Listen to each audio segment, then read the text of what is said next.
Test.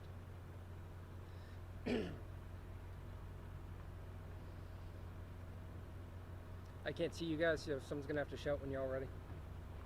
I'm good. Anyone else? I'm good. We good? All good. All right. Thank you all for coming. My name is David Claffey. I'm the mayor of Clearlake here. Please, we're going to have a few speakers today. We're going to have Chief Cepeda, who's going to give an update on the situation. We're going to have Senator Mike McGuire also give a few statements. I'm also joined with City Manager Alan Flora and Supervisor Bruno Sabatier. So please save your questions to the end, and we'll answer them as they come through. So Chief, if you could give us an update. Hi, Chief Cepeda, Lake County Fire. We were dispatched to a wildland fire at 2:15 this afternoon. First unit on scene reported 3 acres plus, rapid to a critical rate of spread. Immediately had columns building, had multiple call-ins of that. Made immediate requests for additional resources from the adjacent counties, Colusa County, Mendocino County, as well as quite a large order for the CAL FIRE resources of both air and ground resources. As we transition to where we are right now, we have approximately 30 structures lost, 40 to 50 homes, about 10% containment on the fire. We're still working very aggressively in the divisions to stop all that forward progress. A lot of internal burning going on within the different divisions. We're approximately 90 acres in size right now. Throughout the evacuation, we evacuated approximately 4,000 people. At one time, there were 4,000 plus structures that were in threat. We had a main transmission line which caused a de-energizing of multiple communities up and down from adjacent to the city of Clearlake. We had a college, we had a school involved, we had affluent lines that feed the geothermal fields, and multiple water companies that had lost power and were on generator backup. Our hospital is still on generator backup at this time. We've decompressed the hospital. We have an ambulance strike team in the event that we need to move those people. And that's kind of where we are right now. Thank you. Is there anybody injured or? We're gonna have Senator McGuire speak, and then. Can the chief spell his name? Oh yes. S like Sam, A, P like Paul, E, T like Tom, A. Cepeda. Thank you.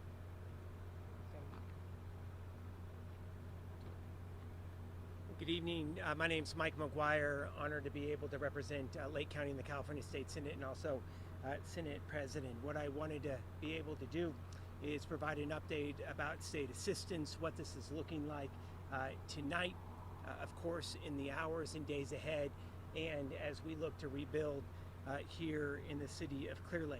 First and foremost, there is no other county in the state of California that has been impacted by a wildfire more than Lake County. It is devastating. But over 60% of Lake County's land mass has burned since 2015. Tonight, our prayers are with the neighbors here in Clearlake and the residents of Lake County. I want to take a moment to say thank you to firefighters throughout Lake County and who have responded throughout Northern California, and of course to CAL FIRE, law enforcement who's been responding from throughout the region along with all the emergency responders. There's a few items that we're very focused on at the state.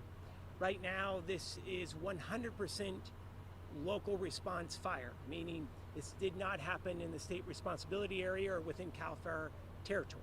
So what that means is all of the financial burden lays onto local agencies here in the city of Clearlake to be able to for reimbursement. We're working right now with the State Office of Emergency Services. I want to say thank you to Governor Newsom. I want to say thank you to OES Director Nancy Ward, who's working with FEMA even as we speak to be able to secure a federal emergency management grant that would provide 100% reimbursement for all response costs for law enforcement as well as fire here for the county of Lake as well as Clear Lake. Number two, the State Office of Emergency Services is hyper-focused on providing all those who are seeking shelter here this evening, making sure all their needs are met. Prescription, medical, making sure that their pets are cared for.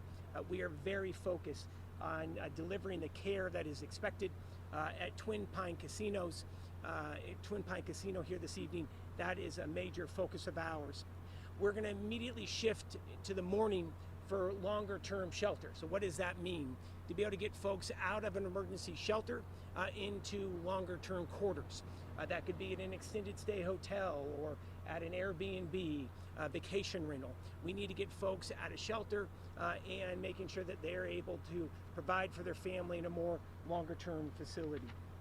The other item that we are going to be focusing in on and partnering with the City of Clearlake after the damage assessment survey has been completed, we're going to be needing to focus on the cleanup. And that is something that the State Office of Emergency Services in the state of California will be working with this community on, getting the community cleaned up so that we can immediately start the rebuild. The last thing I'll just say is this. School has recently started. The state of California is very concerned about making sure that we're able to deliver for those kids who have been impacted. Their house may have burned here tonight.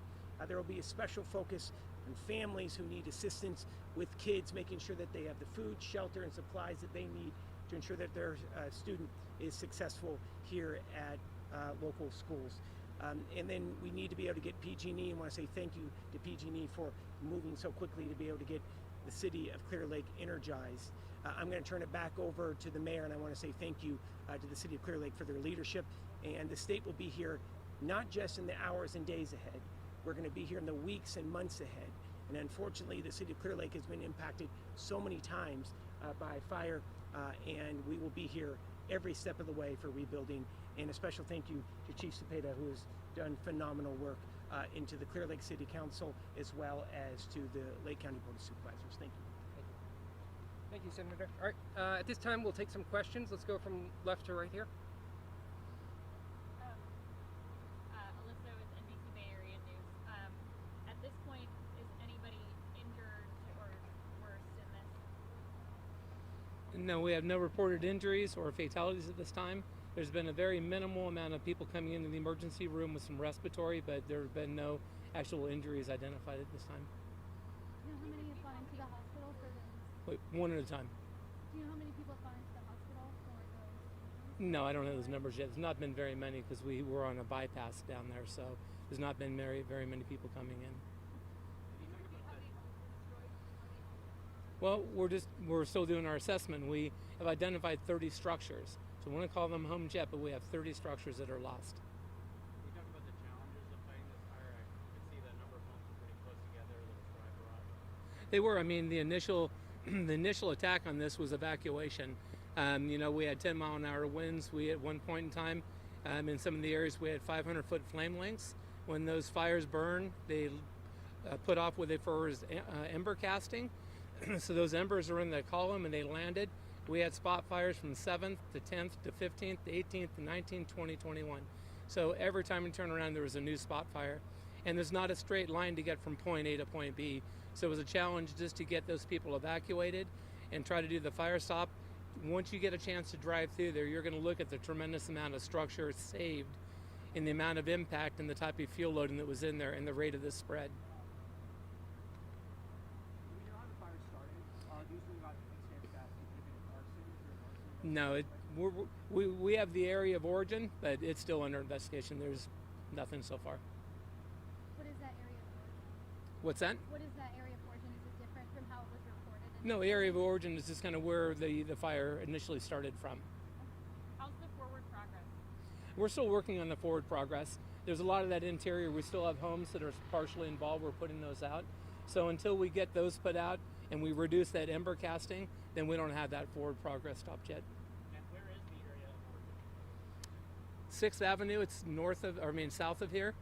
6th Avenue in Boyles is the area of origin. Chief,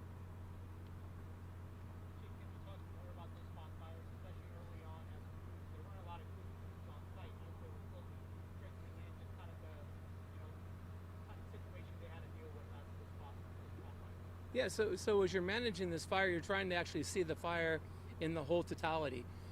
And when you have a new spot fire, you either get that report on the radio, somebody calls you on your cell phone, somebody calls you on the radio and says, hey. And so it was really just everywhere you turned around, there was a new spot fire. So every resource coming in was really engaged in trying to evacuate those people, as well as try to at least, mobilize and try to stop that forward progress of the fire. But there were literally hundreds of spot fires coming off of this. Like I said, when those ember casting go off and they land, we're talking to the heat of the day, it was 101 degrees. Our relative humidity was down in the low 20 percentile, maybe the high teens, and we had about 7, maybe 10 mile an hour wind. All of those are leading to disaster. And we have a flowing wind that comes this way. That means it's a natural occurring wind that comes up through this area every day, and that was just kind of that perfect storm. Thank you. Any other questions? If not, oh, sorry. FEMA response rarely covers the need to rebuild. People are struggling with insurance, underinsurance, not having the coverage they need.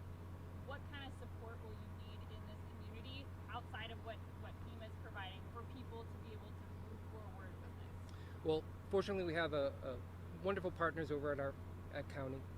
They have a COAD that is a grouping of all our nonprofits in the area. We're going to work with them over the next few days. I think we're going to have to assess the situation and figure out what is actually needed. But right now, it's tough to tell what additional will be needed. All right. Well, thank you all for coming out. Thank you to the fire department. Incredible job. And hopefully we can get people back in their homes as soon as possible. So thank you all.